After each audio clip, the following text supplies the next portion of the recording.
All right, so it says we're live. I just wanted to welcome everyone to this live show. I'm Rob with ScrappyDew.com, and I'm joined here by three other people.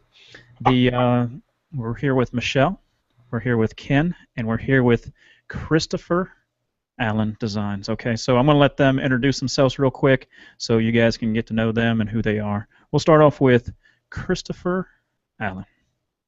You may have to unmute. Hi everyone, my name is Christopher Allen and I am with Christopher Allen Designs. My YouTube channel is actually below my name under my video, and I do a lot of different tutorials on YouTube with the Cricut Explorer, and do a kind of some out-of-the-box kind of weird things with the Cricut Explorer that I guess you normally wouldn't think of, and you can find all of those at the YouTube channel. All right, and we also have Ken from Ken Creations. So go ahead. Hey everyone, my name is Ken. I'm with Ken's Creations. I have a blog that you can find at www.creativeken.blogspot.com. I'm also on YouTube, and you can find my YouTube channel from my blog, and I do a lot of projects with the Cricut Explorer and the Silhouette Cameo, and my most recent video is I show you a workaround where you can finally use your favorite mobile devices to design and cut using your favorite cutting machines and software just by mirroring your computer onto your mobile devices. So definitely check it out. All right, and the last person here is Michelle Mybell. She's audio only, but she'll be demonstrating some stuff today, and I'll let her tell us who she is. Good evening, everyone. Hi, I'm Michelle, and you can find my blog at michellemybellcreations.com. And I've been with ScrappyDew for 3 years now, and I'm design team leader, and I handle all the design team's needs. We have a team of 14. I also take care of the Facebook page and help out with support and some other behind-the-scenes stuff. All right. Well, I just wanted to welcome everyone again. Thanks for showing up. I do want to go over the quick admin rules just like I normally do. And that is that there's typically a 30 to 60-second delay between what we're talking about and what you guys are seeing. If you guys have any questions, feel free to post them. If you're watching this on YouTube, you can post them below. We're tracking questions there. We're tracking questions on the event page, and we're tracking questions on the Q&A section of this video. And I'm going to go ahead and screen share real quick on what I'm talking about. All right, so if you are on YouTube, you may see something that looks like this down there in the bottom left, and that right there is what you should click on if you want to join our conversation. That's what I recommend anyway. So once you do that, you'll come to our live event page, and you'll see up the top right corner, looks like a bunch of grid squares, little bread, you know, and you can click that, and you can switch back and forth from the Q&A app and the Showcase app. The Q&A, of course, is where you can ask questions. You can see the question that's currently being answered at the moment. It will show up at the top, and I'll show you what that looks like on how you would post a question. So if you have a question on anything, programs, cutting devices, go ahead and click that green button. That will start the asking process. A little box will appear, and you can hit the submit button. All right. So now any links that we'll talk about during the show, we will make sure that we post them, and if you want to take a look at those right then and there, you click that little grid square, and click the showcase that looks like a bunch of tags, and you'll be able to see the links that we're talking about on the right. Of course, this video is going to be recorded, so if you happen to miss something, typically about an hour after the show is over, it will be automatically uploaded for your viewing pleasure. So go ahead and check that out. All right, so what we're going to start off with today are some basic Q&As that we've received throughout the day today, as well as we went through the forums, seeing what the people are asking about the current machines that they're using, various programs. Today I have a variety of questions from the Cricut forum, as well as some of the Silhouette groups that are out there. So like I said, if you have a question, feel free to post it. All right, so with that said, with the first question of the day, let's go ahead and take a look at this one. All right, so this one right here is going to be for, let's see, we'll give this one to Christopher Allen, okay? So this one's talking about the Cricut. Okay, so the Cricut Explorer. How do you make the 3D boxes when you ungroup them? Or sorry, how do you make 3D boxes when you ungroup them? How do you get the pieces to be all the right size? She'd really like some input on this. So is there a problem with resizing boxes on Design Space? Do you have to do something special in order to get them to work? Well, it's actually kind of a situation that has kind of trickled down from all designers that create their designs not grouped together. And by grouped together, I mean that the layers are on top of one another whenever you bring them into Design Space. I kind of thought about this question, and it came to me that what happens is whenever you are resizing those, everyone does try to ungroup them and resize them individually. What you have whenever you are in Cricut Design Space is you have an unlimited mat, meaning that your mat will go on forever and ever, but you will have to put everything onto the mat in the size that you would like it. So a better way to explain this is you can take that grouped image and you can make it as large as you want. Then what you want to do is you want to ungroup those pieces and you want to place them on the mat so that they are within the 11.5 and 11.5 grid space. So you don't want to ungroup everything before you size it. You want to keep everything grouped. You want to size it looking at the rulers on the upper portion and the side portion of your mat. Once the main box part is the size that you would like for it to be, you can ungroup, and then actually it will automatically put it on the mats for you.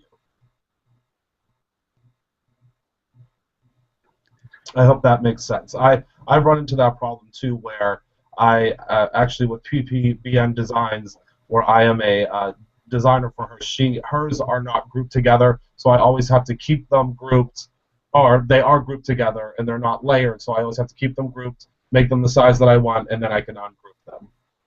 Okay.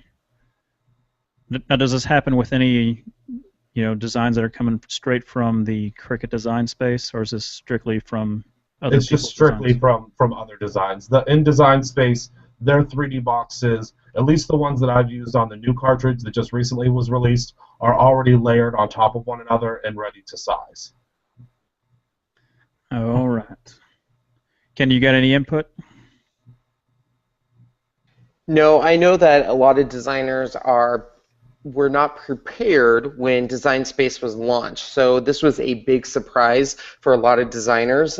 So Design Space launched, and they are now themselves figuring out and working with Design Space, and so they are themselves putting together videos. So a prime example is svgcuts.com. If you go to their website now, they have a ton of videos on specifically Design Space in the Cricut Explorer, especially since a lot of theirs are 3D cuts, and how to work their files and how to specifically work their cuts with Design Space, because it's very complicated on how you have to attach their images and how to resize the images, and it's very specific compared to other design programs that use a virtual mat. So I would say that designers are actually in the same spot we are, and they're figuring this out along with us. So I would say as we're all learning the software, it's going to get a lot better. So be patient. Gotcha. Yeah, I'm wondering if it has anything to do with the Adobe Illustrator, because I know SVG Cuts, that's what they use, and and various other designers. All right, let's continue on with the Cricut question. Here's the Cricut Explore subscription question. It says, I'm considering the subscription monthly, but I have a question. The items listed that comes with a subscription, are they full cartridges where all the images are accessible, or are just a select few? Can someone help, please? So it's interesting. So basically this one, and Christopher can chime in too, but they are some full cartridges available, and then there is also some single images. So basically it is all non-licensed cartridges, and by licensed I mean the cartridges that are you have your Disney, your Hello Kitty, your Batman, Superman. Those are not part of the subscription, and then you also have some cartridges that were put out by some designers. and some of those are not part of it. So the Anna Griffin ones are not part of the subscription. Some other random ones that you would never think were a designer cartridge, like the Zubaloo and some other random ones that were released in the very beginning of the Cricut cartridge days that were done by very specific designers, are not part of it. They actually have a list at Cricut.com that has the entire list that comes with the subscription service that tells you exactly all of the single images and full cartridges. So if you do get the subscription service and it does tell you you get a, let's say for example you get the a full cartridge like the I believe Celebrations cartridge, you get all the items on that cartridge. One of my favorite is all the Halloween cartridges. So the Frightful Affair is one of mine that they've released. That one you get all of the items. So you would get all, I think there's like 700 images on that cartridge on there. So you get all of the different layers, you get the phrases, the borders, and then of course all of the non-licensed single images you also get. The best way to do it is if you do subscribe, or if you do the monthly subscription, when you log into your Design Space account, it will actually say subscribed on it, and it would let you know you are subscribed to that. The other way too is, like I said, go to Cricut.com. It will give you the entire list of the subscription service, what's part of that, not. Key indicator, once again, is just keep in mind if it is a licensed property, so keep in mind Disney, all of the Winnie the Pooh characters, Pixar stuff, those will absolutely not be part of the subscription. All right. Anything else to add to that, Christopher? The only thing that I would add, I actually had a question about the subscription a little while back where someone asked, what does the 20,000 plus mean? Because a lot of cartridges, like Ken has added, have like 700 different images on them. What they are considering, and this is actually a question that I asked customer service a little while back before I got my subscription, they are considering the buttons that we used to have on our old Cricut machines, the overlay. Every button is what they're counting as one image. So the button may have had, as we all know, up to 8 features that you could do a different image from that button. So they're only counting each button as an image. So I don't want anybody to kind of be deterred because they think that, oh goodness, a cartridge only has 700 images. How many cartridges can possibly be there? They're counting every button that was on the overlay as one image, where, as we all know, there could have been 12 images that came from that one button. So I would suggest, like Ken said, taking a look at that PDF that they have on their website, because I think you'll be pleasantly surprised. There are so many images that are included with the subscription. All right. Let's check out another question here. This one is from Jean. She says, with the iPad app for the Explorer, does it only make the projects, or can you pull the images from cartridges and Design Space on the iPad? All right, what's she talking about, Chris? We'll actually let Ken's Creations take this one, because he actually just released a wonderful YouTube video that actually allows you to bypass the feature. It technically only will allow you currently right now with the app that they have to do the Make It Now projects, but Ken has released a video this week that allows you to actually bypass that feature, so I'll let him explain that to everyone. Correct. The app for the Apple iPad is only released for Apple devices. So if you have the Apple iPad app, you can do Make It Now projects. Now, what's cool about the Make It Now projects is the ability, for one thing that I loved about it, is you're finally able to size paper to 8.5 by 11, but it only gave people the ability to do Make It Now projects, which are part of Cricut Design Space. So unfortunately, you're not able to go in and make your own designs. You are able to customize the designs of the Make It Now project. So you're able to go in there and make small customizations, but you're not able to go in and design a project from start to finish. I found someone on Facebook was using some programs, and they've been out for quite some time, and all they are is mirroring programs where you're able to go onto your iPad, mirror what's happening on your computer. And what's great about the iPad app for Cricut is they released it at the same time of their Bluetooth wireless adapter. And so now, if you have that, or if your machine is already plugged into your computer, you can now use the video I made. You're able to now use Silhouette Studio. You can use the Cricut Design Space. You can actually use anything that you would normally do on your laptop or on your computer. You're able to mirror it onto your wireless device and do it wirelessly. And what's great is the app that I use, you obviously can use it on your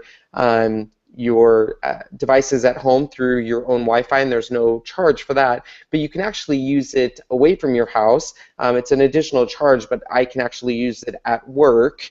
I would never do that because I'm working at work, but if I wanted to, I could actually at work design on my iPad, save it, or even cut from work if my machine is plugged in, or if the wireless is turned on and the paper is loaded. Of course, that's the only key indication.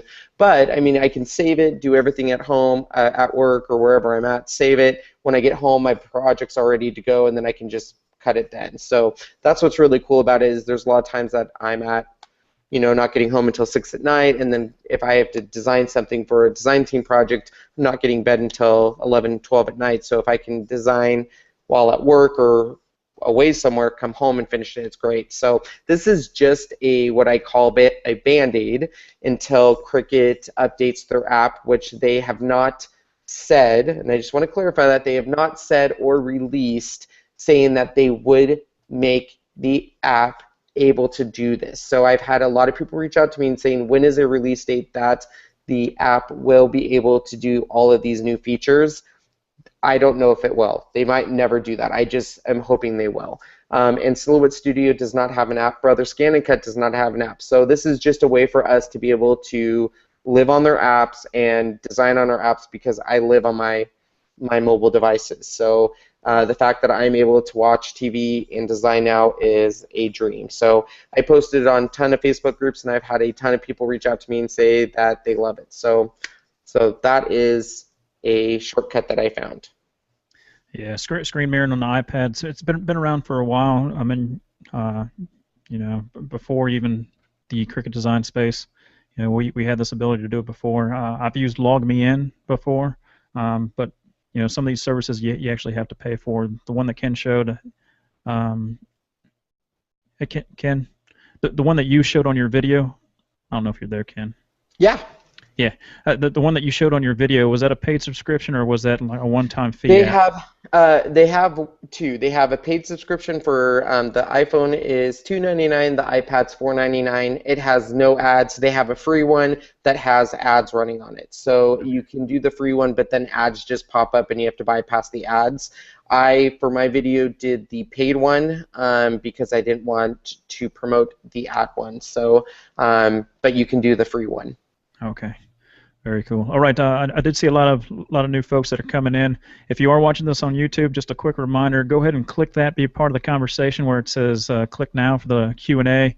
And once you do that, you'll see this little bar up here at the top, bunch of grid squares. Click that and click the Q&A section. That way, you guys can submit your questions. All right. And hey, Rob. I just wanted to just show everyone really quick something real quick on my desktop. The subscription has been updated at Cricut.com. If anyone wanted to know, if you just go to where it says Learn and go to Image and Subscriptions, right here where it says Subscription for $9.99, that and hit Buy Now, that's where that all of that information is for the $9.99. So if right down here, what's included in a subscription, that's that subscription list we were talking about. So that's going to bring up that PDF that Christopher and I were talking about. That's going to give you the list of everything you're going to get in that subscription. So I just wanted to show everyone that if they were wondering what they're going to get with that subscription. All right. All right. This next question here, one of you guys can answer. It's from Barb Reese. She says, do I have to have the subscription to do the Do It Now projects? Chris, what you got? Do it now. You do not. Technically, it's kind of a tricky question. With the Make It Now projects, some of the Make It Now projects, there will be, well, actually I should say all of the Make It Now projects, there will be some images that are needed from the subscription, and you are also able to pay for those images individually. Whenever you get to the end of the Make It Now project, or actually it's technically the beginning once you go into Cut, it's going to ask you to buy it now if you do not have the images already in your subscription, or if you're not already a subscriber, or you can go ahead and you can get the subscription and it will allow you to use those images. Now, I do want to forewarn everybody that just because you have the subscription does not mean that you are able to make all of the Make It Now projects. There are a few exclusive Make It Now projects, such as the Anna Griffin Make It Now projects with the seahorses.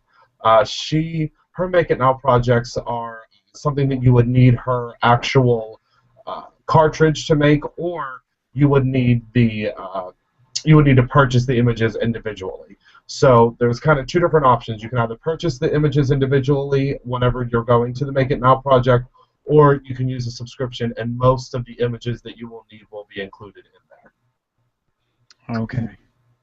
All right. She does have another question. Well, maybe you guys can give her some tips. She says in Design Space, a lot of times she has a problem with clicking to make the items move backwards or forwards. You guys know what she's referring to, or do you need her to further clarify? I've never had a problem with that. Have you, Ken? The only problem a lot of times I have a problem clicking to make items move. The only problem I know is sometimes when I go up to my bar up top, I will accidentally hit the items up top. I'll accidentally hit forwards or backwards, or I accidentally hit refresh page and my whole item goes away. That's the only thing I think you might be talking about, Barb, is by accidentally making items backward or forward. The only thing, or are you talking about moving your items backward or forward on the virtual mat? So, for example, like when I work with Nikki's files or even ScrappyDew files, I have to sometimes bring a layer forward or move it backwards. So, the only problem I have is sometimes I have to work with clicking on which layer I'm working with, and the only way sometimes on that is moving your layers around to get to that layer. So yeah, unfortunately, you have to figure out what layer you want to work with, and it's the same way that I will say when designing with especially ScrappyDew files is working from the bottom up, and that's what you have to do, and that's what you kind of have to figure out is you have to size your image first, and then when layering it, you want to work from the bottom up, because if not, you're going to be doing a lot of moving and backwards and forwards. And I always, instead of using the buttons on top, I use my right-click function to move backwards and forwards. Instead of trying to always go up to the top, move backwards and forwards, I'll use my right-click function. All right. Yeah, if you have any further stuff, Barb, feel free to post the question to further clarify. All right, we're going to move on just a little bit. See some questions from Silhouette Studio. This one, I don't know, Ken, if you're tracking the tracker here, the comment tracker. Teresa, she says, Ken, I know you mentioned before, but I forgot how to correct it. How do you get rid of those double cut lines when I'm cutting a file with Silhouette Studio? Every cut's with a second twice along the edge. Do you know what she's talking about, Ken? I'm not sure. The only thing I think is when I'm cutting files with everything cuts with a second along the edge. The only thing I can think of is let me see. Let me bring up my Silhouette Studio here. Or maybe Michelle's ran into this problem. I don't know. Feel free to chime in too, Michelle. The only thing, I mean, I share my screen here. The only thing I know of is there is, when you go to cut something, there is the double cut feature that you have to turn off sometimes. Some things will have, under the advanced option, there is the, right down here, like for example, if you go to craft paper or something down there, there is a double cut feature that you have to turn off right here under double cut. So she might be referring to that, but that's the only thing I can think of is turning off the double cut. So I might need a little more further question or answer on that one. Okay, gotcha. Pam, I don't know if you saw Pam's little comment here. She said, just FYI, Ken, are you running the current Silhouette Studio? She's like, I think it fixed that freezing problem that you were talking about. I don't know. Remember that, Ken? I will check into that. Yeah, the freezing problem I had with my patterns. Yes, yeah. So she said, check it out. All right. Going back to the Q&A. While we're in the Silhouette, I don't know if it's possible for you to answer this one, Ken. She said, hi, I have a Silhouette. I need some help, please. I want to cut a perforated line into a cut line. And is there a really quick way to doing this? Please help. All right. So I will show you the quick way that I do this. Let me share my screen here. So, for example, on this pinwheel here, this is a cut line, but I can show you what. Right here, a lot of times this is where I'll go if I need to go to perforated. You have this line style here, and this was where most people will change their perforated lines. So if you have a perforated line, you actually can select it and just change it back to a straight line here. So it's under line style, and that's where I go to quickly change a perforated line. Now, it really depends on the designer. So for example, let's take a look here. Let me bring up another one.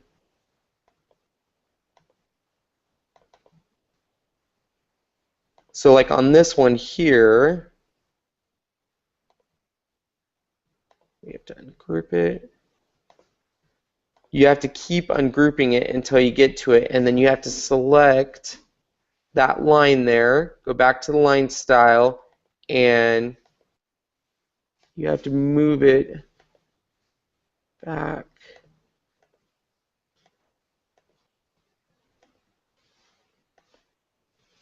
to, oops, so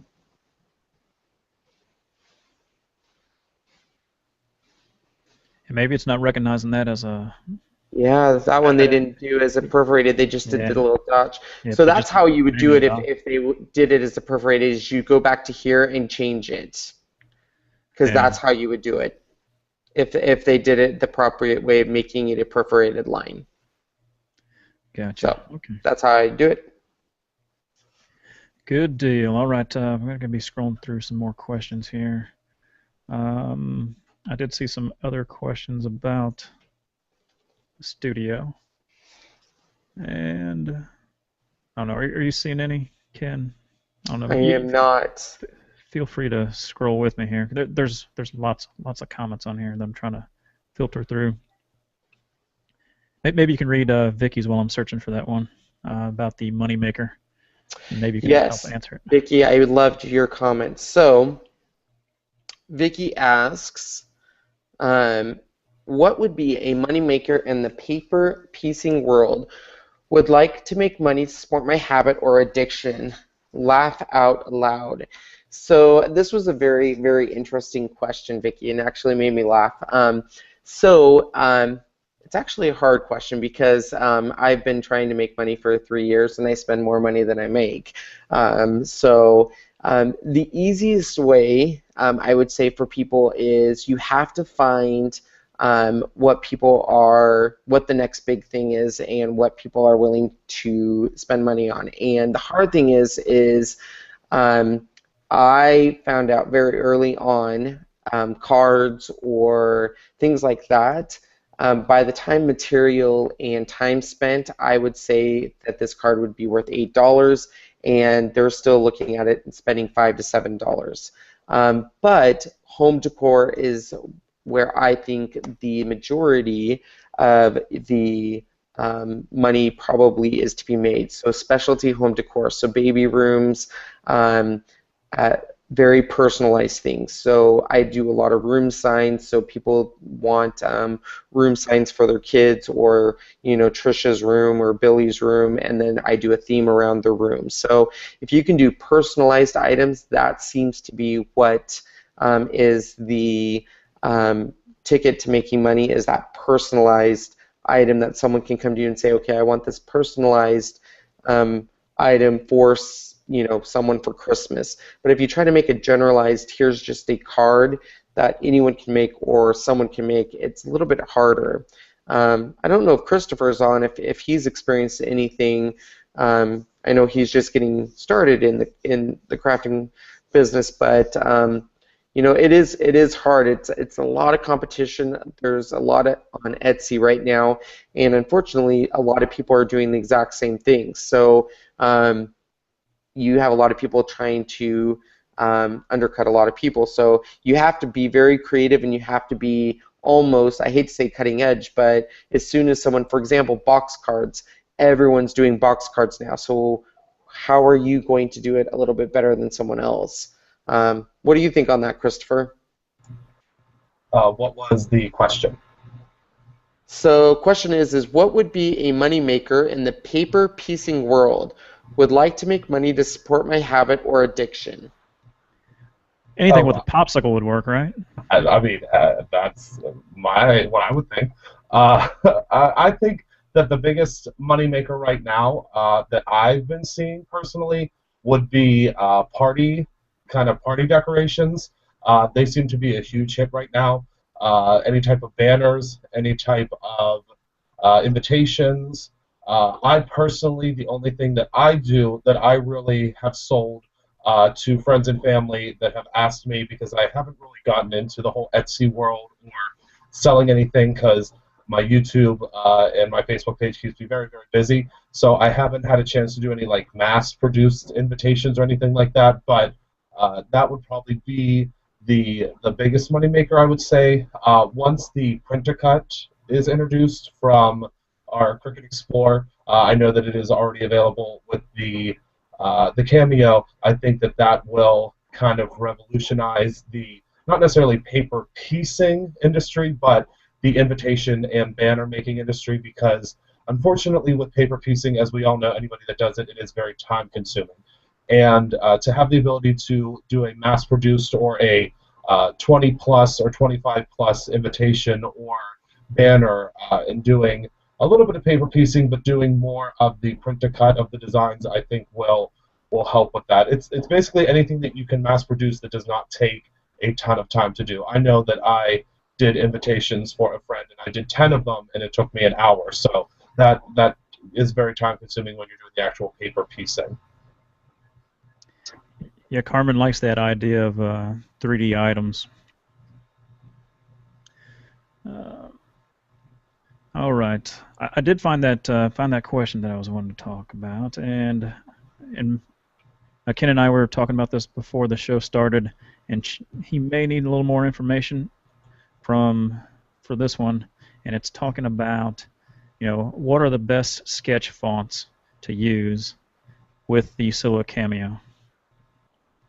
She said that she's actually looking for wedding fonts. So how do you go about, I guess, searching for these wedding fonts, and what are best sketch fonts to use? So on fonts, I didn't know on the sketch fonts if you were looking at you know, calligraphy fonts or sketch fonts. Whenever I look for fonts, I go to 2 different font sites. My 2 favorite, and I'll show you my screen here. My 2 favorites is MyFonts.com, and then I actually go to defonts.com.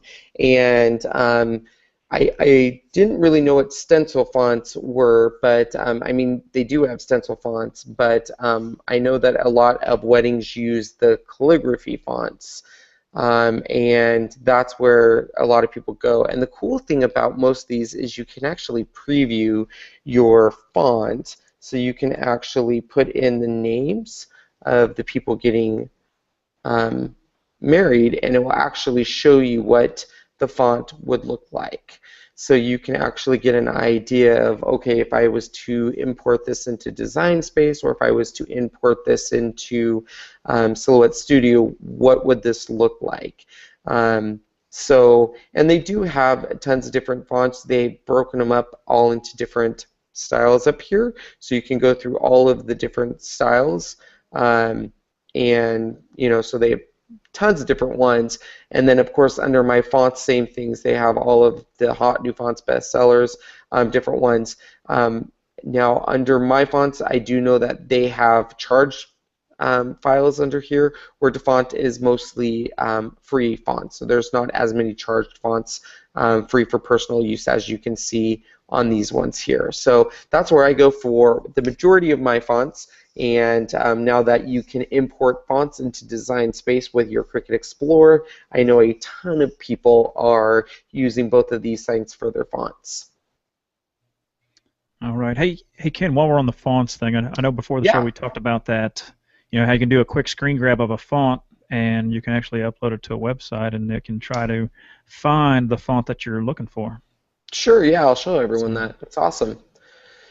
So I had a question earlier on about in Design Space you have, where was that? I was in Design Space. So for example, if you were to customize this project and you wanted to do it, and let's say you get to this point here, you go to detach this and you get to this part here where it's the font. Well, the font's all separated, so you want to mimic this font. Well, how do you do that? The best way is you can actually move this out of the way, and what we're going to do is I'm going to take a screenshot of just this area right here. So I'm going to go Command-Shift-4 on my Mac, and on a Windows they have something called a snippet tool, which is in your Start menu. And that's going to save it to my desktop. So if you come over to my desktop, I'll have it on my desktop. And on the MyFonts website at myfonts.com, they have this feature called What the Font. You're going to go to What the Font, and you're going to go to choose that file that I just saved to my desktop. There it is right there, screenshot, choose, continue. It's going to bring up that screenshot that I just chose, and there it is. And then it's going to say choose a character. So I'm going to look at, okay, which one am I choosing? Am I choosing this? You know, which one am I going to choose? And so you know, if I want to choose, you know, this C here,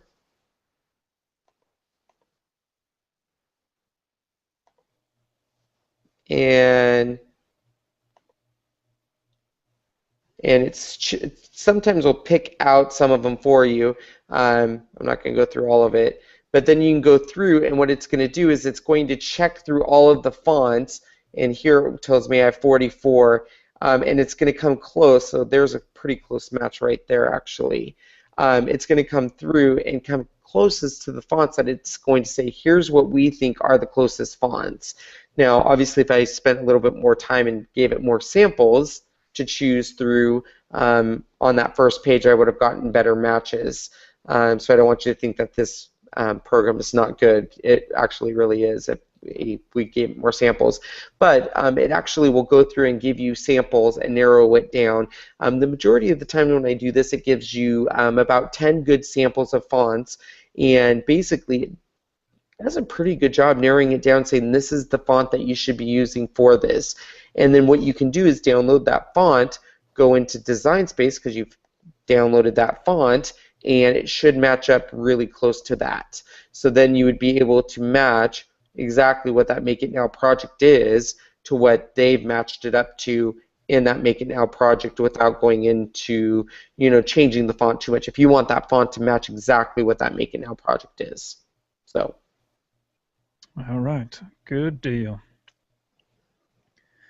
All right, well, I think we're going to turn the show over to Michelle if she's ready, and she's going to ask Jana's question. And I'm going to put it up here so everyone can see it. And she asked, how can I scan in a rubber stamp, split it into layers using Make the Cut, and she would like to create a paper piecing. And her and Michelle have been in conversations, and she's going to show you how to do that tonight using Make the Cut. I haven't seen this yet, so I'm ready to watch, Michelle. Okay, I'm going to share my screen. Okay. Okay, did you have Jenna's question? I'm sorry, I don't. Let's see if I could pull it up.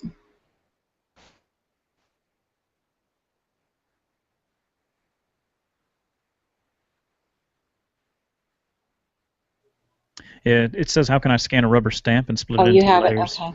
Yep, I posted it. Can you read it? Yeah, it says, how can I scan in a rubber stamp and split it into layers using Make the Cut?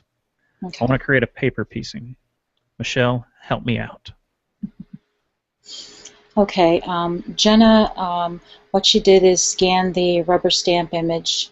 I'm not sure if she stamped it on a white piece of cardstock and then scanned it, or if she scanned in the piece of, usually when you purchase stamps, you'll get a clear piece of acetate which will have the image, the stamp image directly on that sheet. And if you place a piece of white, either copy paper or cardstock over it, and then you could scan it, and you could save it as a JPEG, and you could bring it in to Make the Cut and do a pixel trace on it. So that's what I'm going to do.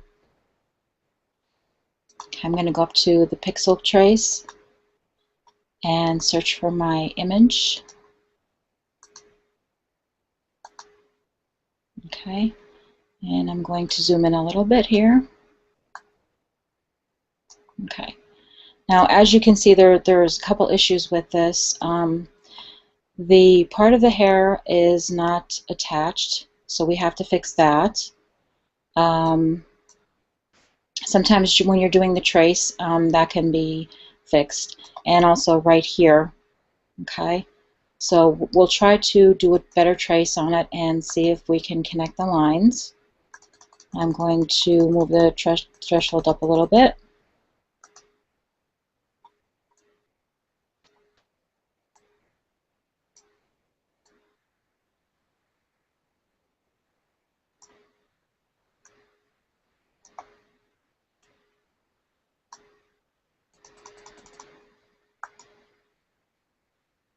Okay, that looks about as best as we're going to get it. Okay, and then I'm going to click on Import, and it's going to ask if you're finished tracing, and we are. Okay, and let me zoom in a little bit.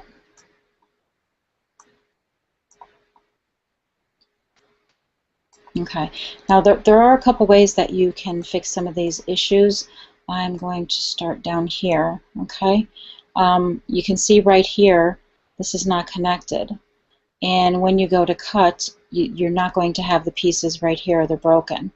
So you can actually go to the eraser tool and click on inverse eraser, and I'm going to change the size to, let's start off with about 4. Okay. And yeah, my line is really sloppy. Sorry about that. Let me go back and fix it.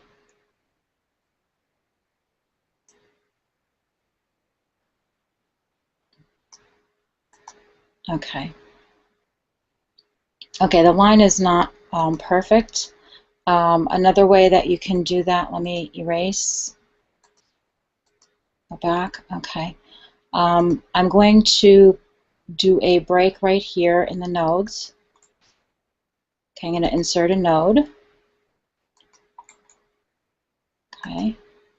And then I'm going to click on this, and I'm going to delete the segment. And I'm going to do the same here. I'm going to insert a node. Okay.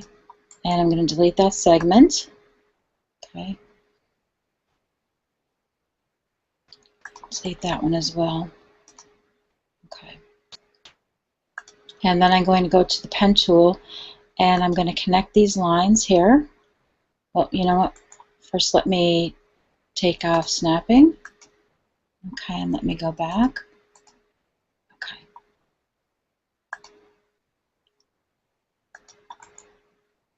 And I'm going to connect this line here. Okay. So you can see that solved that one. And we have the same issue here. I'm going to insert a node.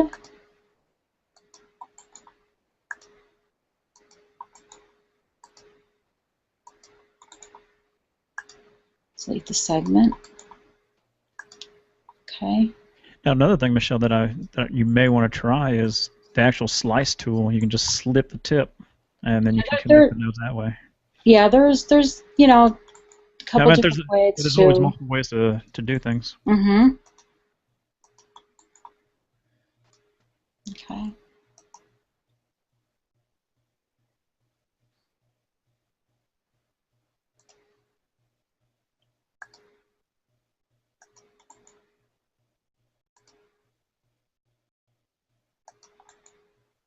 Okay. And you're going to have to do that same thing with the hair. You will have to, you could use the eraser tool, like I said, just to, you probably need a thicker line here. Of course, I'm doing this very quickly. You want to be more precise when you're,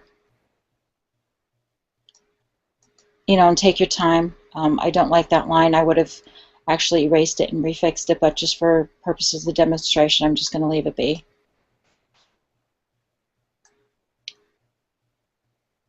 Yeah. Okay, and you can also, you know, correct the nodes. Take the handles and bring them in. I guess this is very sloppy right now for sake of demonstration purposes. Okay, let me just do some more quick joining of these lines.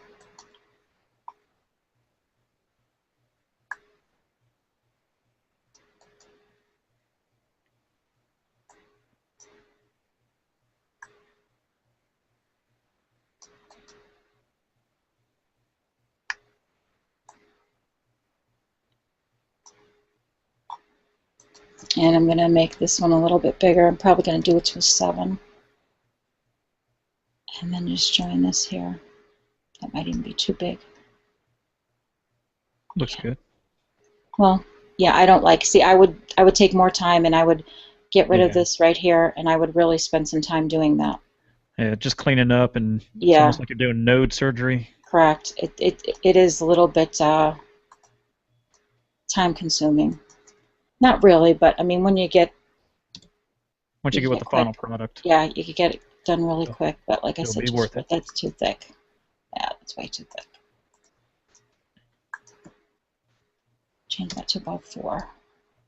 And maybe even 3.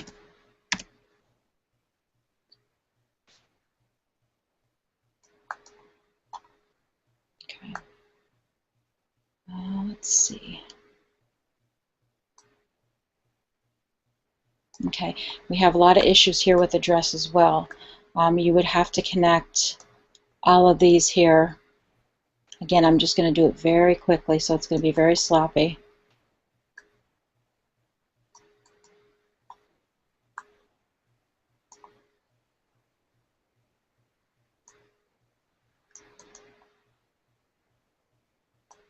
And you would be more precise and take your time. You know, like I don't really like this here. I would bring this down a little bit with the node tool, and I would adjust that a little bit better. Again, this line needs to be a little bit thicker than what I have here.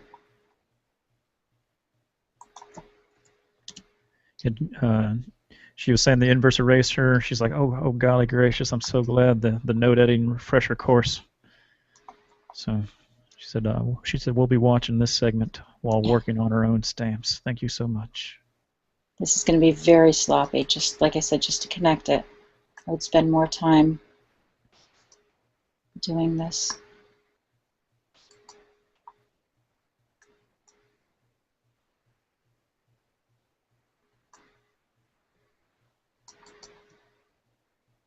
Wow, that's really bad.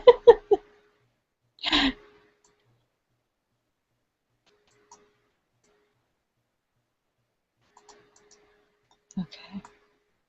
I think I got all those connected. Let's see. Oh, I missed some up here.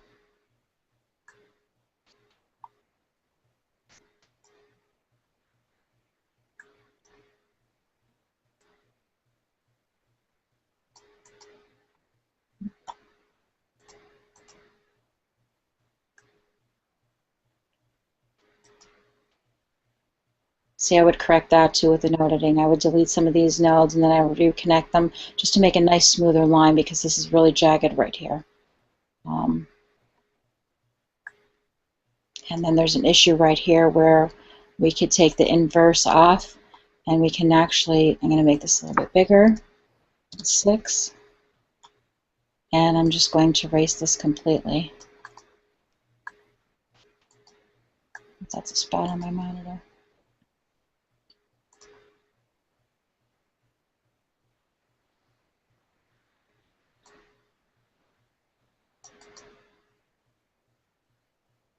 Okay, and this has to be corrected.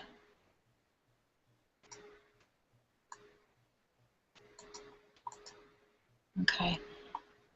These little lines here, what we could do is when we do a break, we can actually delete this shape and some of these smaller ones because you don't want to cut these. These are too little. A lot of these smaller ones you want to delete as well, and I'll show that in a second. I don't know if I can... Oh, there's an issue here too with this one.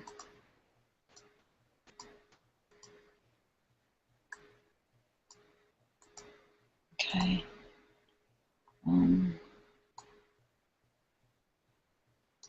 Okay. Oh, down here with the shoes. Again, real quick, I'm just going to do this.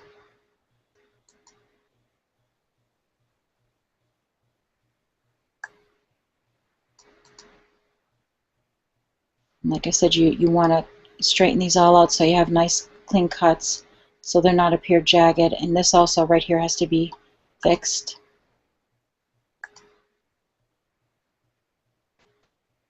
I want to bring in the handle just a little bit.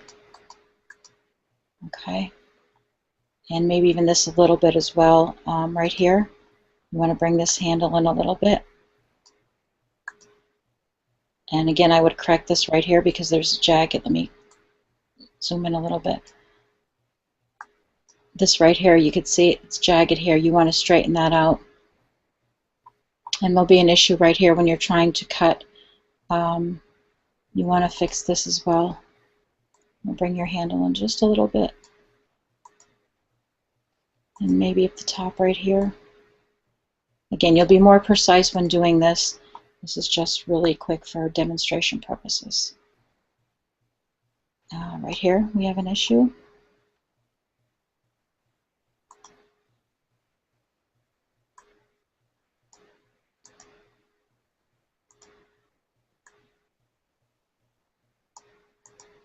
Okay.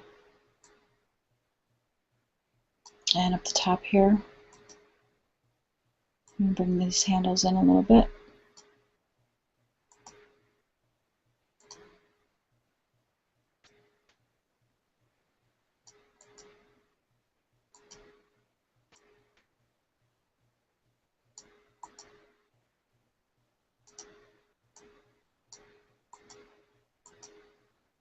Okay.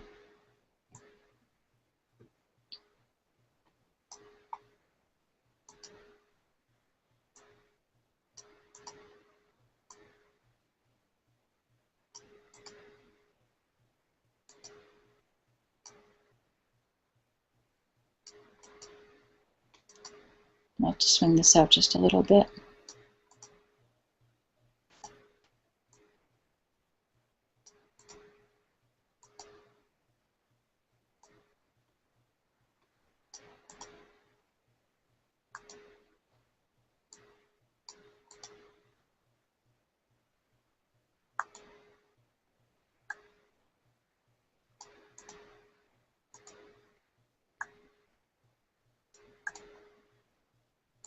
Again, I'm being very sloppy right now just to hurry up or take more time doing this to fix these handles a little bit better.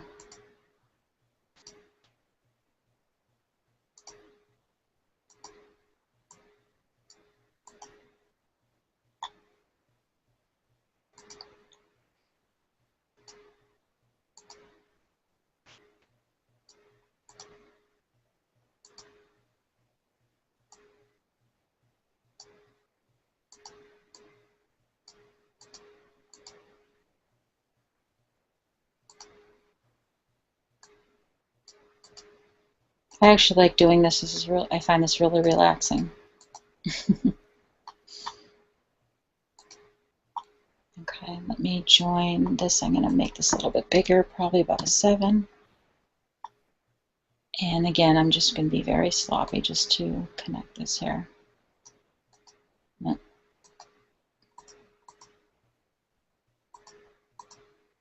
Maybe we need to keep it at a 6.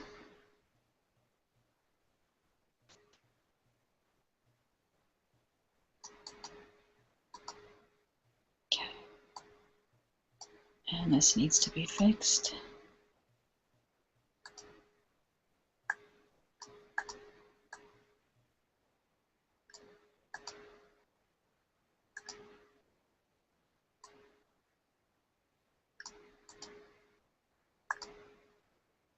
Okay, I'm going to fix this a little bit here.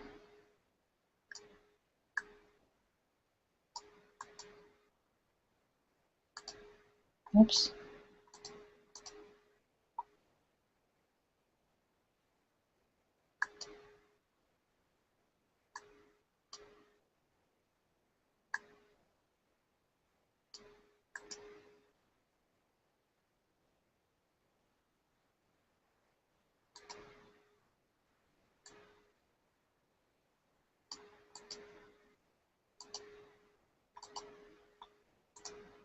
Okay.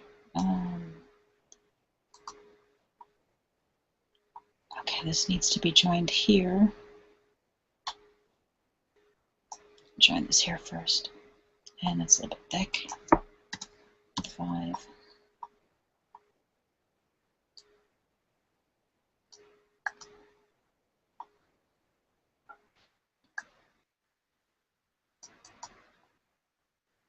It's a little bit thick. I don't like that line. Probably a 4.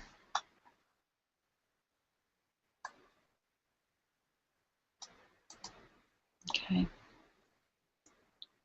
I'm trying to picture where the cut lines, once it's cut, how, let's see, that'll go there. I'm going to move this in here too.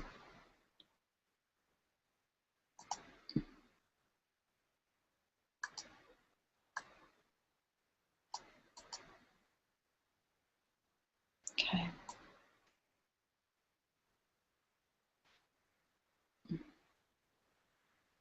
Maybe join this here.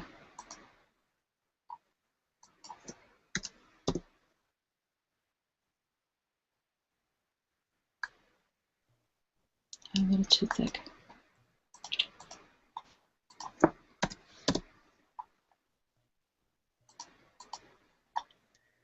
Hey, Michelle, while you're cleaning up some of the image for this step, I'm going to go ahead and go with some questions. Go ahead. And then just chime in when you're ready for the next step. Okay? Yeah, I'm just going to continue to connect some of these lines here, and then I'll go to the next step, and I'll let you know. Okay, cool. All right, a couple questions from previous. Ken said that he found the answer to that double line question that we're talking about in Silhouette Studio. And I don't know, were you helped at all by the link that Handmade Cards gave? Yeah, there's two ways. What I was reminded of is what I do is when I have an image, especially when I trace an image, basically, if I bring in an image, so for example, let me share my screen here. Okay. There we go. So if you have an image and it's grouped, so for example here, you have a make compound path. So, and I don't have an image that has these double lines, but if you have an image that does have those double lines, you can always hit release the compound path and then get rid of those double lines. And I know this is a bad example, but it will actually get rid of the double lines. The other thing you can do when you're bringing in a traced image is you can actually, so for example, let me bring in an image here, just a basic image. So I'll just bring in, let's see, just one of her trees. So when you go to the trace file, what I always do is, of course, oops. So I'll select my trace area, and I always turn my high pass filter off, and I turn my threshold all the way up. Because if you don't do that, and if I was to trace, you're going to get those double lines. And that's what a lot of people are talking about, the double lines right there. So that's why I always turn my high pass filter off, turn the threshold all the way up, and then I'll hit the trace outer edge, and it got rid of that double line. And you just have that single line all the way around. So I think that's what she was talking about, double line. I was thinking double cut lines, not that I wasn't thinking of trace when that original question came up. I was misunderstanding the question. So now I understand what she was talking about on the trace. Once I saw the link, it triggered what I think she was talking about. So if this is what you're talking about, I hope this answers the question. But so when you're bringing in an image or when you're tracing an image, that's what the most problem most people have is they go to trace that image and they get freaked out by these options down here. So they sit there and say, okay, this, I'm going to turn that off. Everyone says turn off the high pass filter. They hit trace because they think they're good, and they automatically get those double lines. So I always turn your high pass filter off, turn your threshold pretty much up until, I always say until your yellow fills the image, and then trace outer edge. If you want to trace this, if this is going to be a print cut file, you're going to want to trace it all the way around, and that will eliminate your double cut lines. All right, good deal. Well, speaking of print and cuts, I don't know if Michelle, just chime in whenever you're ready. But another question popped up. Go ahead, Michelle. I don't know if you're going to say anything, but feel free to chime in. All right, this question right here, it's from Janet. She says, I need to economically print and cut designs. I'd like to know if the panel has any recommendations for printers that do a decent job. Also, if they have any reasonably priced ink refills, either manufacturer or third party. So what do you guys recommend? Christopher, Ken, go. This is your department. Yeah, so it depends on what you're trying to print. If you are trying to print a 12 by 12 page, or if you're just trying to print 8.5 by 11. I just went out and bought the Epson Artisan printer because I want to print 12 by 12. I'm just now getting into printing 12 by 12 because I have the Canon right now, and I want to print 12 by 12 because I've been seeing some magnificent 12 by 12 sheets. However, I saw the price of ink and about had a heart attack.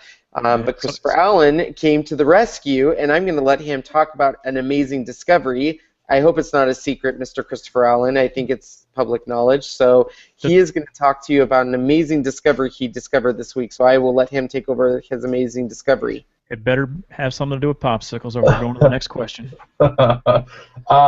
I actually it's a discovery that I found through another YouTuber.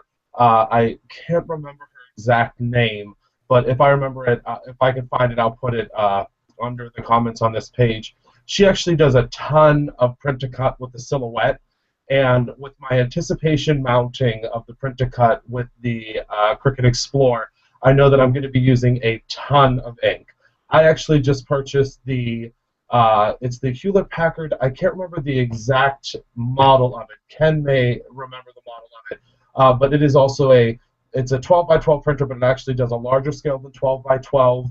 And whenever I was looking at the ink prices, as Ken just said, they're astronomical. I've started printing my scrapbook pages because I don't know if anybody else is like me, but whenever I need that perfect piece of paper for a card or for something that I'm making, I don't want to run out to the store and wait to make my project. So I've started printing a lot of the digital papers. And on eBay, I actually found a seller. I will also post that in the comments once I pull up his information, where he actually distributes ink cartridges before they actually get sent to the name brand distribution, which means that he gets the ink cartridges directly from the manufacturer, and then he sells them at a wholesale cost. So I currently use the Brother printer right now. It's the one that I use for most of all of my printing until I get my 12 by 12 really up and running. And that one uses a black cartridge, a cyan cartridge, a blue cartridge, and a yellow cartridge. And I was actually able to, normally the black cartridge I believe is around $35.99, and then the color cartridges are around $40 for all three together. And I was able to get 3 black cartridges and 6 of the color cartridges, 2 of each color for $7.86 with shipping. The reason that he is able to do this again is because he's getting them directly from the manufacturer before they even put the name brand, I guess, sticker, you could say, on the cartridge. So I'll be receiving these cartridges by August 4th. That $7.86 actually includes shipping as well, which is phenomenal. That is so great.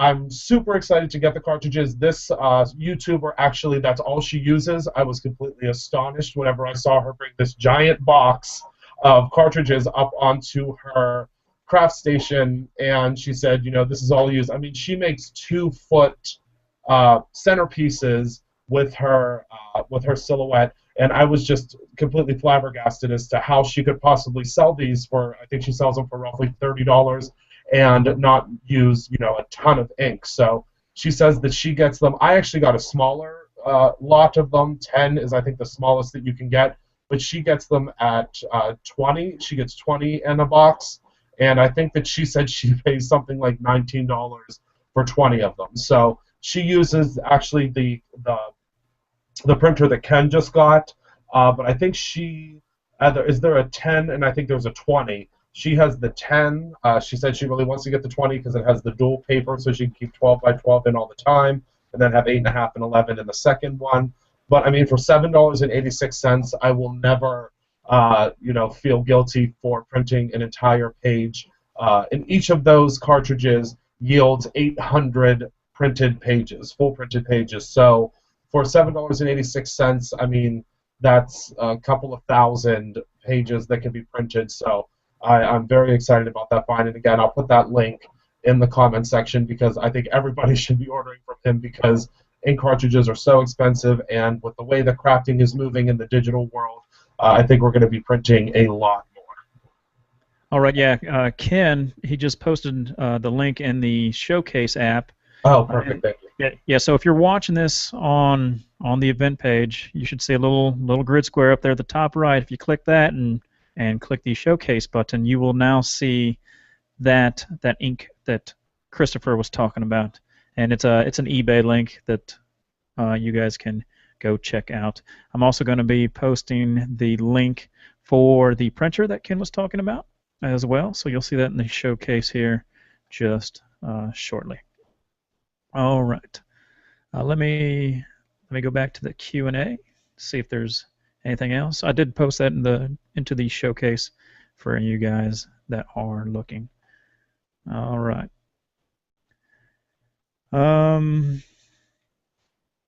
and feel free, Ken, you as well. Michelle, are you ready for the next step? The question that Marion asked, and Christopher can chime in too. To my knowledge, there is not any upgrades to allow curved text to Design Space. So I don't believe that is a feature that they have. Unfortunately, right now, the only way that I know of to do that is by adding a circle into Design Space and to ungroup your letters and to individually place them, and by using the little green circle above your letter to individually move your letters around the circle. Using it as a guide, using that circle as a guide to rotate your letters, and then you can delete the circle. Unfortunately, in Silhouette Studio is much easier. You can put a circle, move your text, and it automatically formats around the circle. But Design Space, does not have that ability yet. Not saying it won't get there, but right now they don't have that ability. All right.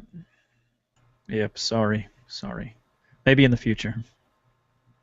I actually had seen another question that I pulled up the answer for, if that's okay. Yeah, go ahead. Which one are you answering? There's one that was posted, I believe it's by, the name is underneath, correct? I know I asked this last time. It's by Barb Reese. She said, on Design Space, I'm trying to cut the following pre-made project. It shows baby's name and specs, so I wanted to edit this, but it takes you straight to the screen to cut and does not allow you to edit. Yes. This is a question we actually had last week. So I'm going to, it was actually a question about the Make It Nows. So what I'm going to do is I'm going to share my screen. I actually have that project up right now. So let me go ahead and share my screen. And you'll have to let me know, again, if it's shared.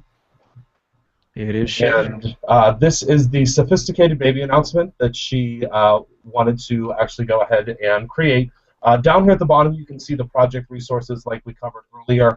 Both of these I am subscribed to. If I was not subscribed to these down here, where you see this little cart, it would tell me that I need to go ahead and purchase these. So what you want to do is very, very simple. You just, instead of hitting Make It Now, which is what's going to take you directly to the project and just cutting it out, you want to hit Customize.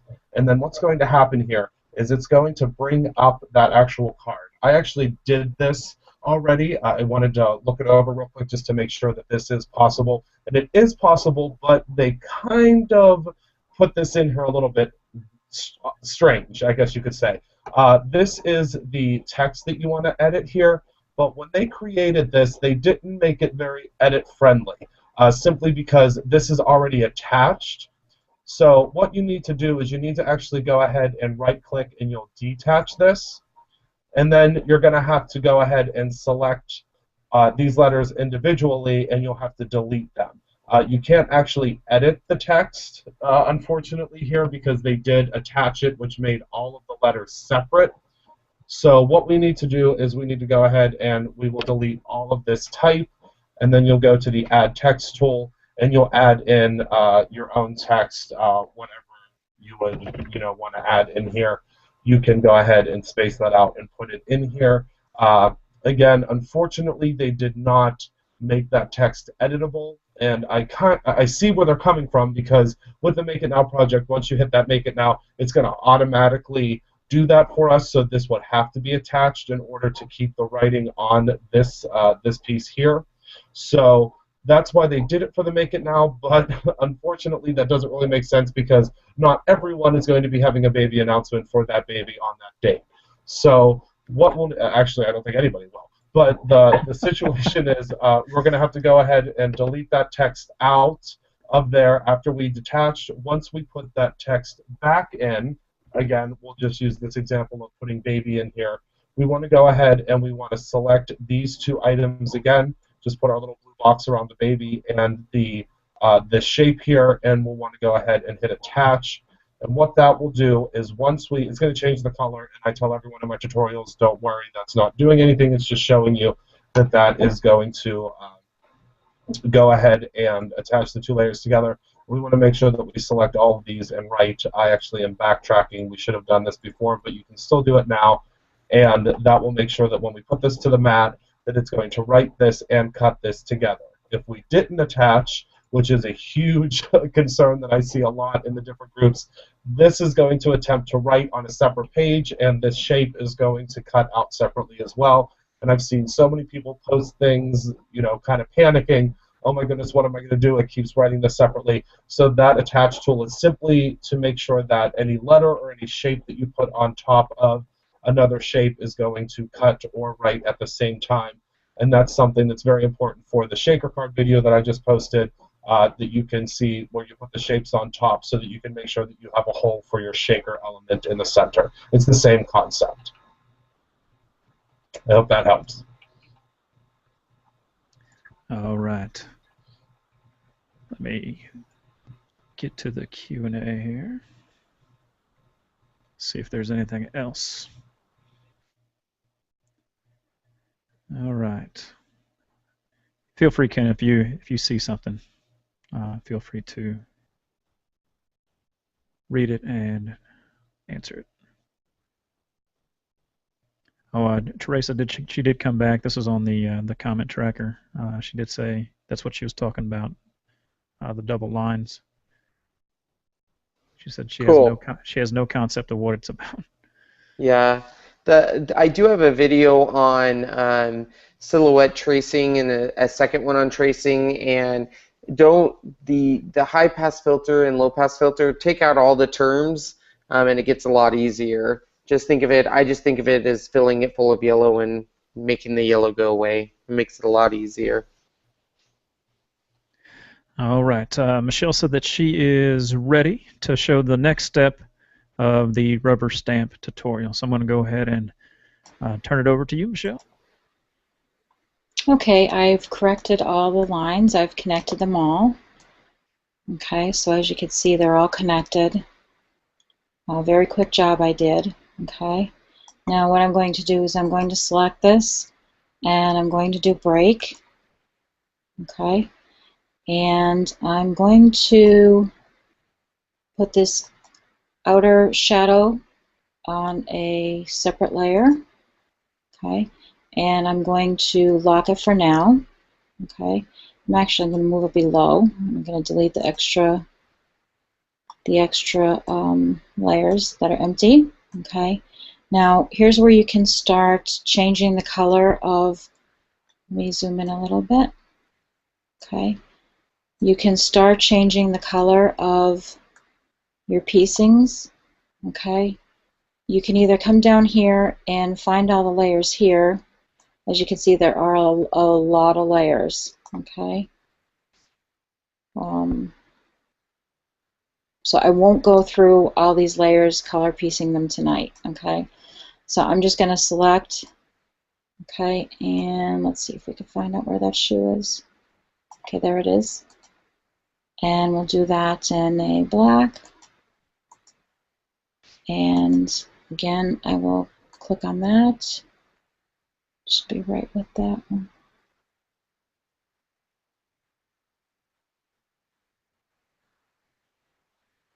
There it is. Color black. Now you're going to continue to do that. Again, the legs. And I moved that. Sorry about that. Okay. Okay.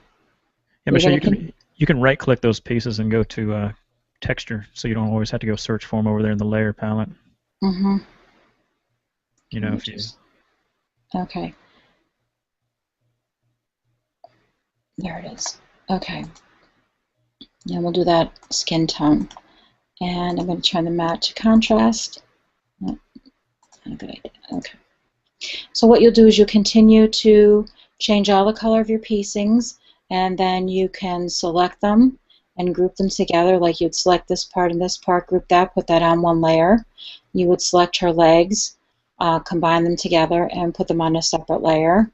And then again with her dress, you would select all these pieces here, and you would color them, and you would continue on throughout the whole, all the piecings here. Okay, and then again you'll do that with her hair. You'll select all the hair layers, and you'll color them, and then you can select them all, and then you can group them and place them all in one layer. Okay, And let me just up here and close this. Okay. Once you get done doing all the layers and coloring all the layers, all right, you can cut the shadow layer out of either a solid black or a neutral color. And then what you do is when you have all those groupings, you can cut them all out, and then you can place them, you know, in their corresponding spots here. Okay. And you'll, like I said, you'll just keep on going through all the selections. Now, the only part that this is going to be, you could either do away with all these small pieces because there's so many. There's other ways that you could do that. You can either piece them individually, or you can actually just, if you wanted to, you could take the pen tool, you can actually follow the line here, and make us one whole solid piece. And that would be a lot easier if you just created solid pieces here instead of all these little pieces, and just get rid of all these little shapes, and then you would only have one part of her ruffle to cut out versus all these smaller pieces. But that would be a way to, you know, like I said, you want to connect all these lines either with the eraser tool, or you could do the note editing and use the pen tool and just, you know, connect the lines, and that would be a way to create all the different layers so you can piece them together for your stamp.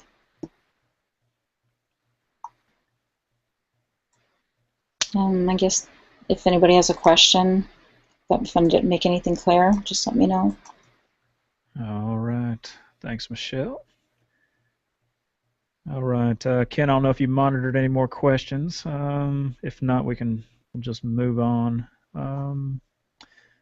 Teresa Luck, she mentioned about you can actually, I mean, yeah, you'd have to use an outside source, which is, you know, like Inkscape. You can do a letter on a path that way, and you know, ScrappyDew has videos on how to do pattern along a path, circular text on a path. That we talked about before. So that's always an option for those of you. I mean, it's very easy. Ken may think a little differently just looking at Inkscape, that it looks very complicated. But it's not if you're just trying to do simple stuff. And those videos will walk you through it. Check it out. I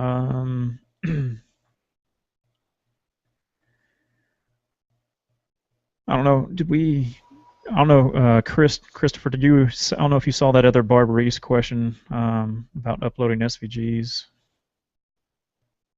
I don't know if you understand what she's talking about. She says she said if I'm uploading my SVGs to create my projects, but once I have it set up my project and saved the full project altogether, can I delete these SVGs off the upload screen? Oh yeah, I know exactly what she's talking about. I'm not sure. I would be curious to ask her why she's deleting them. Maybe because they're already going into her album. But you are able to. Let's see here. Let me see if I can pull up my. I already have my canvas up, but let's see if I have what I have in my upload image screen now. Mine, let's see. Essentially, you're able to go ahead and, oh, I know why it's not letting me do it, because I'm in a Make It Now project. Essentially, what you want to do is the exact same. Whenever you're ready to screen share, I don't know if you were planning on it or not. Yeah, I'm going to screen share. Just let me open up. I know you always like to be prepared before you show your screen. Yeah, I want to make sure that I'm out of this Make It Now project, because unfortunately with the Make It Now projects, and it makes sense, it does not allow you to add anything in for some reason right now. Oh, I'm sorry, it won't allow me to put in an SVG. It will allow me to put in something from an image that would be a Cricut image, but it doesn't allow you to put SVGs in, so that's something, I guess, that would be helpful to know. It doesn't let you put SVGs in whenever you are putting things into the Make It Now. It will only allow you to do stuff with the actual images that are in Cricut. So I'll go ahead and get logged in, and then I can show. It's basically doing the exact same thing as whenever you're doing something. I don't know what the term I'm trying to use. Whenever you have your albums for your insert images, when you insert your images, it's also going to have your images that you have uploaded as well, so you can delete them in there as well. But let me go ahead and I'll pull up my upload image, and I can show everyone how to do that. Hold on one moment. I'll share my screen now. Okay. Okay. So whenever you go into your upload image, you're going to have all of these images that have been uploaded below here. And I was actually just working on a baby shower. So this is a baby bump that I used for a baby shower game where people were writing actually on these for one of the games. So what you'll want to do is you'll just want to go down here. It's kind of hard to see.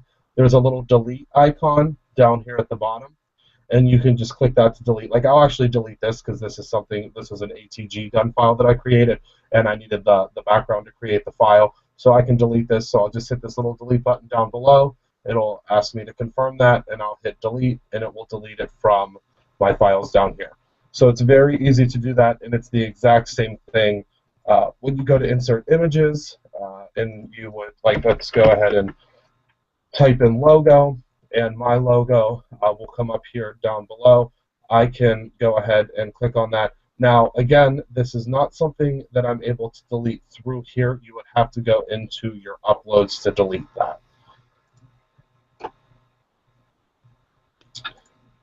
Wait, let me just double check one thing, actually. I may be able to delete that in my images. I may want to correct myself really quickly. Nope, it doesn't give me the option to delete that here. You would have to go ahead and do that in the uploads. So I hope that answers her question. And Ken, I don't know if there's another way to do it, but I think that's the only two ways to do it.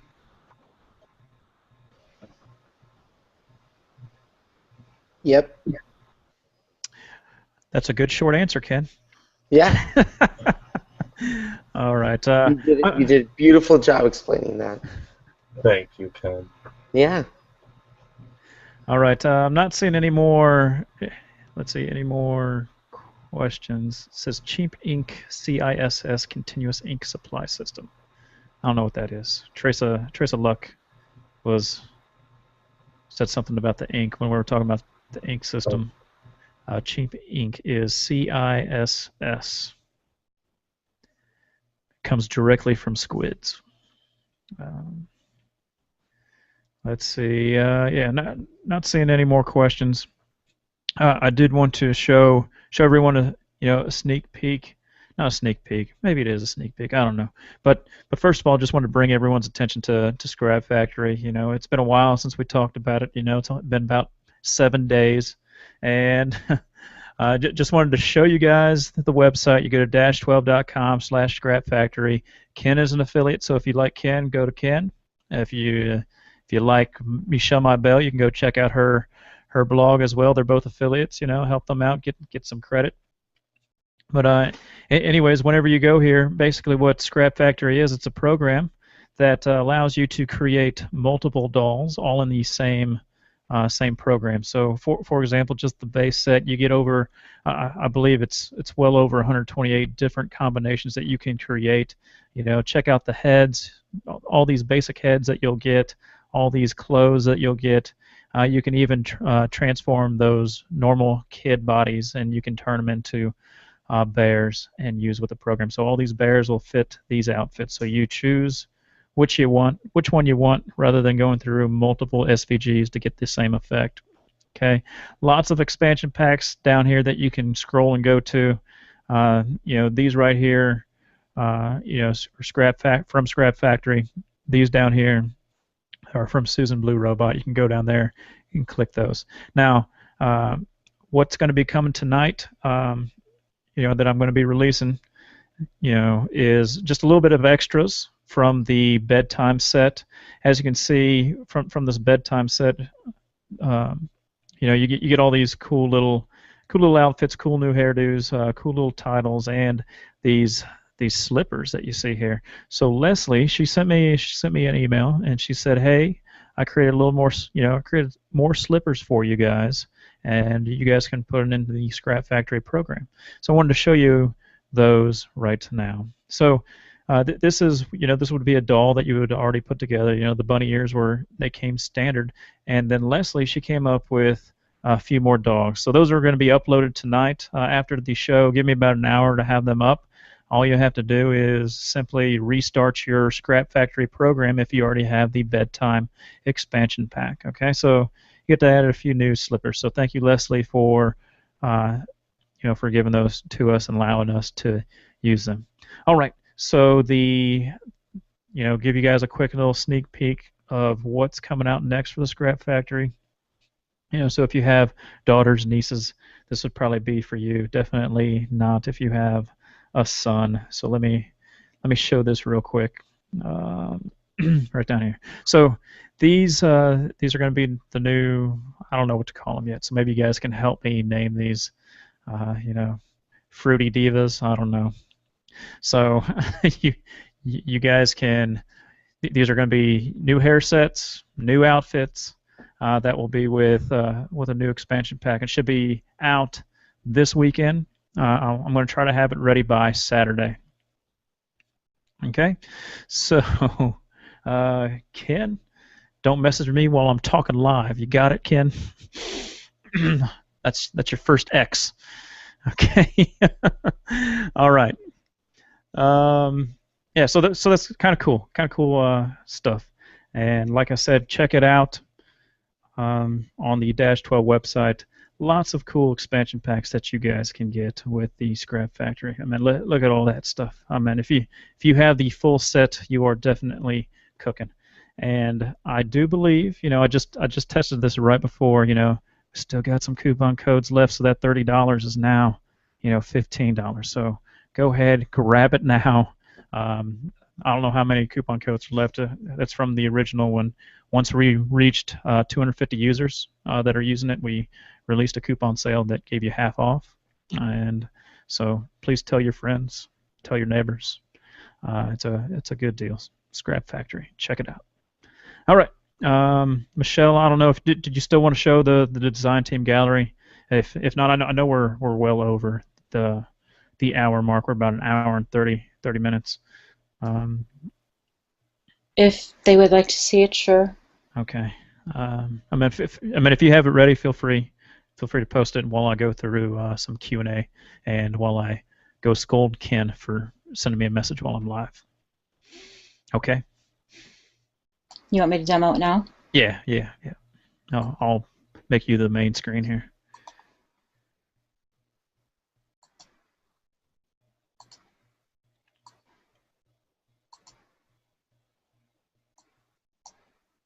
Oh, hey, check it out. Michelle's almost finished coloring that piece. Did you? Almost, yep. Yeah, see? So pretty cool. Yeah, once it all comes out together. Mm-hmm.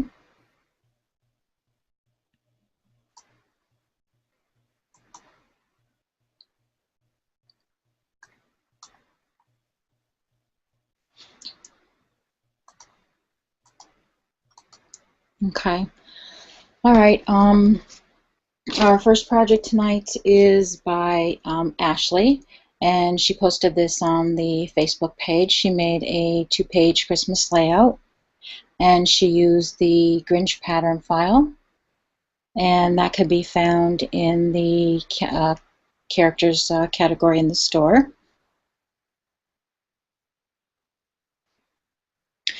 Next project is by Frances, and she also posted this to the Facebook page.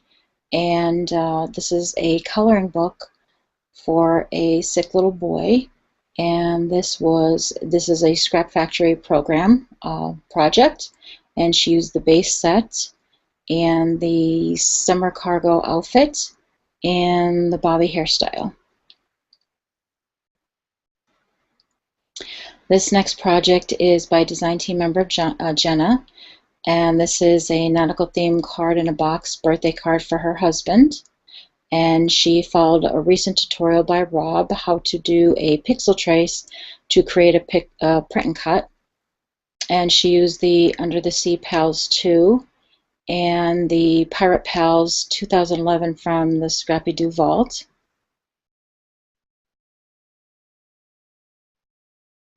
And these are some additional images.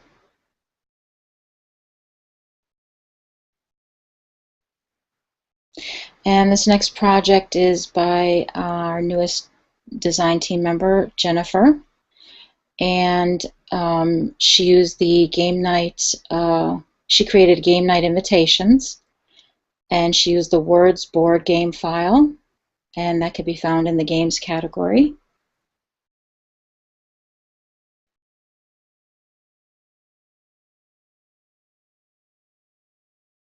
The next project is by Margaret, also a new design team member, and she created a sidestep birthday card, and she used a firehouse theme for her card. And she used several different files to create this project. She used the firefighters trucks, also the firefighters 2013, firefighters kids, and the firefighter add-ons. And they could be located in the All Grown Up category in the store.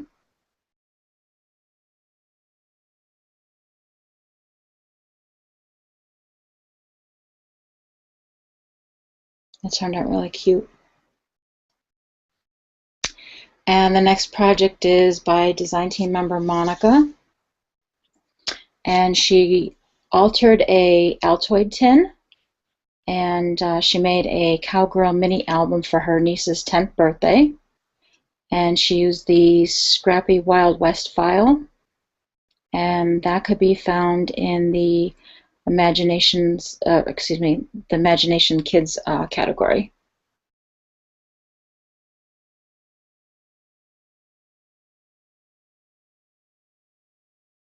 And those are the photos that she placed inside the tin.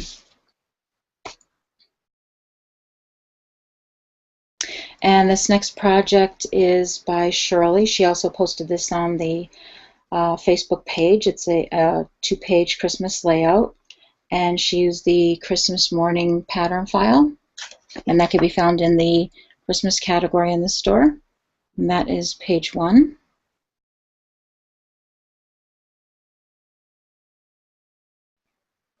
And that is the second page.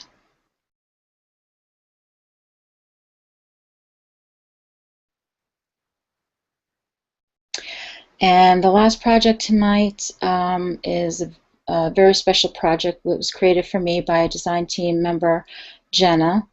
Jenna and I know each other from the Make the Cut forum before she became a ScrappyDew design team member. And since we have become really great friends, and I've been going through some painful treatments recently, and she sent me this card and I received it in the mail over the weekend. And it's funny because she knows me too well, all my favorite things. So thank you, Jenna. I really love it. And that is the front of the card. And she used the Scrap Factory program, the Bedtime Expansion Pack. She used the Vicki hairstyle, and I believe Outfit 3, and the teddy bear accessories, and the open toes. And that's a little message she wrote to me on the inside. And that's the right-hand side of the card on the inside. And she used the Kitty Pals, and they can be found in the animal category in the store. And that's all the design team projects for tonight. All right. Cool. Thanks, Michelle. Just going through some of the Q&A that people have posted, showing off the Scrap Factory. They wanted to say thank you, Leslie, and they also wanted to say, let me see where it is. Yeah, they said thank you for making these slippers, and Carmen wants to know if you'll make some pandas for the slippers. So we'll see. We'll see if we can get her on the payroll for the slipper factory. Okay. All right. Not seeing any more questions. I don't know. Do you see any there, Christopher? I know Ken's having some computer issues, and I think he may have went to an iPad or something. I don't know, but his video's turned off. Did you see any questions? I don't know. You're still muted, by the way. Hey, look, there's Ken. He's back. Back on your computer, Ken? Yep, and I don't see any questions. I don't see any other, just a lot of thank yous for the tutorial and things like that. Okay, yep, and I did see that some people are trying to help me come up with names for these expansion packs. Feel free, keep them coming. We got Hip Chick, we got Berry Baby. So yeah, keep them coming. We'll see what we'll come up with. All right, one quick plug again. Thanks Christopher for coming out again and helping with us. Feel free to. I don't know if you can do a quick screen share, show where people can go to your website or not website, your YouTube. You don't have a website yet. I know Ken's trying to work with you on getting one, but your YouTube channel. Subscribe to him so that you can know when Christopher comes out with videos. Sure, I'll do a quick screen share. I'm going to, let's see, let me share my screen now. I went to just youtube.com, and what you want to do, the easiest way to find me is just to type in Christopher Allen, and when you type in Christopher Allen at the top, Christopher Allen Designs will be the first thing that comes up. All three of those that were shown there actually will get you to my page. You want to click on Christopher Allen Designs here, and then what you'll do is, let me view this as you would see it. Oh, and it looks like I actually just hit 1,800 subscribers. So, yeah, so like 3 weeks ago, I don't know if it was 3 weeks ago or 2 weeks ago, you were at just under 1,500. And yeah, it was actually, I think it was 2 weeks ago. Yep. Yeah, 2 weeks ago. Yeah, so I mean his channels and viewership are growing. So we're growing. So if you go to help them out.